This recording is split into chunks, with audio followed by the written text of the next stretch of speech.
falar de cultura, porque hoje e amanhã Joinville realiza a 9ª Conferência Municipal de Cultura. Estamos recebendo o secretário de Cultura de Joinville, Guilherme Gassenfert. Secretário, bom dia, bem-vindo à Jovem Pan, tudo bem? Bom dia, Marquinhos, bom dia a todos os ouvintes da Jovem Pan Joinville. Sempre é importante a gente atualizar os assuntos voltados à cultura, obviamente. O que é prioridade de discussão neste momento e, por isso, a realização da 9ª Conferência, secretário?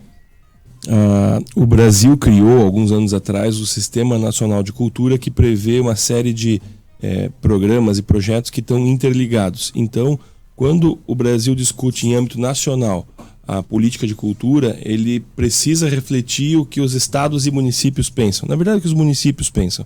E quando eu digo município, eu digo a sociedade, a população que vive no município. Então, qual que é a ideia?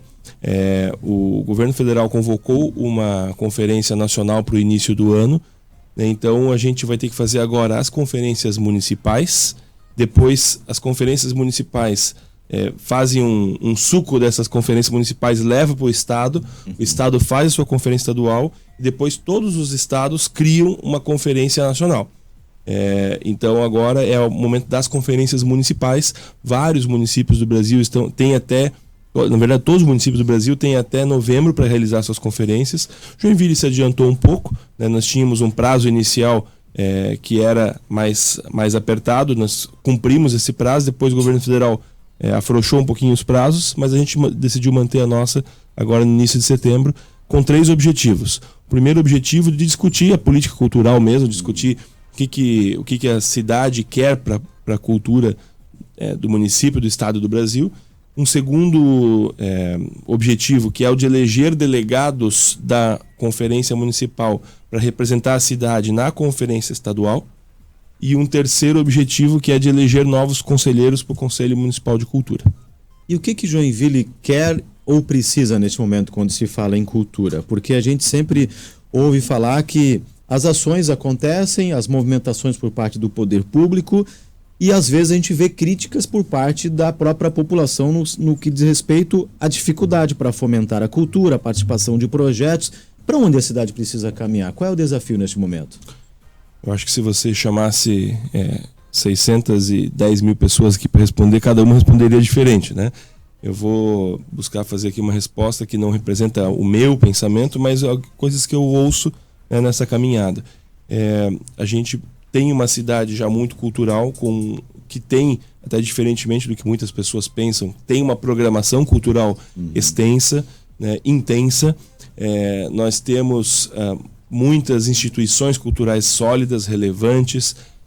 Temos um Conselho Municipal de Cultura que acabou de completar 65 anos de atuação, né? Então, 55 anos de atuação, então que tem uma força também. Só que a gente precisa agora consolidar isso tanto com a população, né? Porque a população precisa dizer o que ela quer, o que ela gosta, e a gente precisa entender isso melhor e disseminar o que a cultura tem de bom para as pessoas de Joinville aproveitarem, né? Então, não adianta nada, digamos assim, a gente fazer uma bela de uma exposição num museu e o joinvilense não frequentar, né? A gente faz a cultura para as pessoas, né? Se a gente fizer uma bela peça de teatro e ninguém entrar, não valeu de nada. Então, a gente precisa disseminar o que o Joinville tem a oferecer para a sua população, mas também numa ação democrática, entender aquilo que ela tem de anseios, qual é o objetivo da população. E isso tudo colocar num pacote e desenvolver a cidade por meio da cultura, que é sempre o nosso objetivo. Nosso objetivo não é desenvolver o artista, não é desenvolver a secretaria. Nosso objetivo é desenvolver Joinville por meio da cultura, né? Colocar a cultura no centro de um projeto de cidade. Que cidade nós queremos e a cultura entrega um pedaço disso. O SINDEC é uma ferramenta excepcional no sentido de disponibilizar recursos para o artista, para o projeto, para a cidade, para fomentar a cultura, que é o que a gente está falando. No entanto, o SINDEC ainda é alvo de algumas críticas em alguns momentos em razão da burocracia para o acesso aos recursos e tudo mais. É possível ampliar essa execução melhor do SINDEC ainda ou não? A gente esbarra na lei e não há muito o que fazer. Veja, é possível melhorar, né? Nós estamos trabalhando para isso. A a Secretaria de Cultura, junto com a Secretaria de Administração e Planejamento, tem estudado o lançamento do próximo edital e que mecanismos que nós podemos criar para melhorar.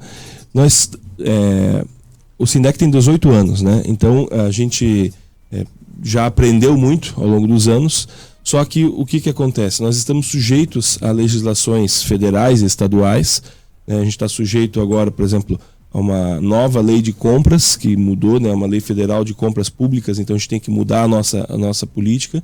O Tribunal de Contas do Estado emite novas regulações e novos regulamentos, então nós temos que nos adaptar a isso, e muitas vezes essa adaptação custa um pouco de tempo. Então, a gente tem uma ideia. Vamos fazer, por exemplo, nós criamos tivemos uma ideia no ano passado que era para evitar que as pessoas que mandam projetos precisassem fazer todos os orçamentos do seu projeto para mandar o projeto. A ideia era assim: manda a tua ideia vai ser avaliada pelas pessoas, e as ideias que forem contempladas, aí essas sim vão lá fazer o orçamento. Só que essa que era uma ideia que parecia muito boa e na intenção de desburocratizar, acabou durante a execução atrapalhando um pouco, porque as pessoas pensavam uma coisa quando escreviam um projeto, mas aí quando iam fazer o orçamento viam que não dava, né? Então eu uso esse exemplo para mostrar uma coisa que tinha uma boa intenção da nossa parte: vamos simplificar a vida das pessoas. Só que daí na execução acabou não se mostrando uma boa opção. Então a gente está corrigindo isso, por exemplo, e estudando junto com a nossa equipe lá o que a gente pode fazer para melhorar. Mas, de fato, ele é um mecanismo burocrático que precisa ter suas regras, precisa ter as suas normas para serem cumpridas, até porque é dinheiro público, mas ele precisa ser o menos burocrático possível, o mais simples possível. Eu sempre digo que a gente precisa garantir que o pescador lá do Morro do Amaral, que joga tarrafa e quiser fazer uma oficina da sua tarrafa artesanal para as pessoas, ele não sabe talvez nem escrever direito, mas ele tem que garantir que o projeto bom tem que valer, não o projeto bem escrito que sabe apresentar o documento certo. É o projeto bom que precisa ganhar. Né? Então a gente tem agora uma estrutura junto ao Farol, né, a antiga prefeitura ali, que orienta os proponentes a escrever. Então a gente tem uma burocracia obrigatória, né, tem um trabalho para reduzir essa burocracia até onde for possível, mas tem uma equipe de apoio para as pessoas que não quiserem gastar contratando um especialista para escrever. A prefeitura dá um suporte lá junto com a Secretaria de Desenvolvimento Econômico para ensinar as pessoas a fazer bons projetos. Além de ser um apaixonado pela cultura, você tem experiência na área, você já atua há muito tempo na área da cultura. E qual é a avaliação sua em relação ao governo federal, em relação às políticas públicas voltadas à cultura? Nós tivemos um governo anterior com muitas críticas em relação à Lei Rouanet e tudo mais. E agora temos o governo do PT há 9 meses, aí, enfim. Dá para fazer alguma avaliação? De fato, temos novos incentivos ou precisamos avançar muito ainda no que diz respeito a fomento da cultura em âmbito nacional? Eu vou responder aqui de duas formas. Tá? Na condição de secretário, eu não tenho opinião, né? Como secretário municipal, eu tenho que me relacionar com quem estiver no governo. Então, nós temos no governo estadual um governo de direita e no governo federal um governo de esquerda. E a gente precisa conversar com os dois, né? Joinville não é uma cidade que pode se dar o luxo de não conversar com os governos. Então a gente precisa de recurso estadual, precisa de recurso federal. Eu já estive tanto em reuniões com o secretário estadual de Cultura, Rafael, quanto em reuniões no Ministério da Cultura, neste mandato e no mandato anterior. Agora, como produtor cultural, como pessoa que faz cultura, que trabalha com cultura na vida particular, vamos dizer assim, nós tivemos alguns avanços e alguns retrocessos nesse novo governo. Então, ele tem sido um governo mais que tem destinado mais recursos para a área cultural, e isso é bom. Né? Então, independentemente de a gente talvez assim, não concordar ideologicamente com o governo, né? Eu sou de direita, sou filiado a um partido de direita e não coaduno ideologicamente com o governo federal, mas é preciso reconhecer que, por exemplo, em termos de recursos, o governo federal, por exemplo, na primeira semana liberou 2.000 projetos de Lei Rouanet que estavam com dinheiro na conta e não estavam sendo liberados. O Corpo de Bombeiros, por exemplo, na sua banda, tinha um projeto que já tinha captado recurso há mais de um ano e não tinha sido liberado. O dinheiro estava lá na conta. Faltava, entre aspas, faltava um enter ali para liberar. Então esse governo federal realizou essa desburocratização. Por outro lado, eu entendo que, e aí é uma divergência ideológica minha, eu entendo que eles, talvez até com boa intenção, mas eles fizeram algumas proposições que burocratizam e amarram. Está tendo uma discussão agora dos fóruns dos festivais de cinema, o Fórum Nacional dos Festivais de Cinema, que todos os filmes têm que ter acessibilidade de todas as formas. Então, assim, se tu quer recurso federal, tu tem que ter todos os filmes com janela de libras, todos os filmes com legendagem, todos os filmes com audiodescrição, e o mercado brasileiro não tem isso, não consegue suportar isso, não tem pessoas para fazer isso.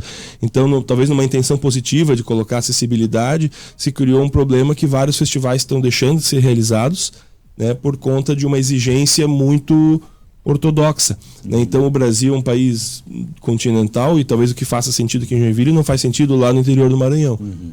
Eu tenho um projeto que foi colocado também como exemplo, que projeto no interior do Maranhão são R$200 mil para 48 sessões de cinema ao ar livre nas praças de uma cidade cujo cinema mais perto está a 200 quilômetros.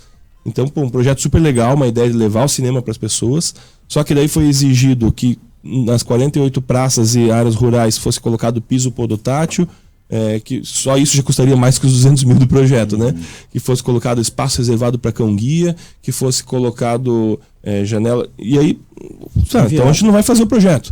Então, assim, a gente obviamente defende a acessibilidade, acho que é importante a gente avançar nisso, mas tem que ter um pensamento antes de tomar algumas decisões. Então, assim, no geral, a gente tem tido mais recursos do governo federal, ele é o governo, os governos de esquerda, eles acabaram durante muitos anos tendo essa aproximação com a cultura, e eu acho que isso é um trabalho nosso, da direita, e da cidade, da sociedade, de desmistificar. A cultura não é de direita e de esquerda. Sim. A cultura é de todos. Então, nós precisamos, de novo, sentar com o governo federal, discutir, trabalhar. É o governo que foi eleito pela população, não com o meu voto, mas foi eleito, e a gente precisa sentar lá com eles e trabalhar para desenvolver a cultura do Brasil, de Santa Catarina e de Joinville. O Brasil não pode parar, Secretário, obrigado, bom evento, a nona Conferência Municipal de Cultura, obrigado pelo bate-papo e sempre bem-vindo à Jovem Pan. Muito obrigado, e a gente convida todos para participarem da Conferência de Cultura, hoje, amanhã, Câmara de Vereadores. Muito bem.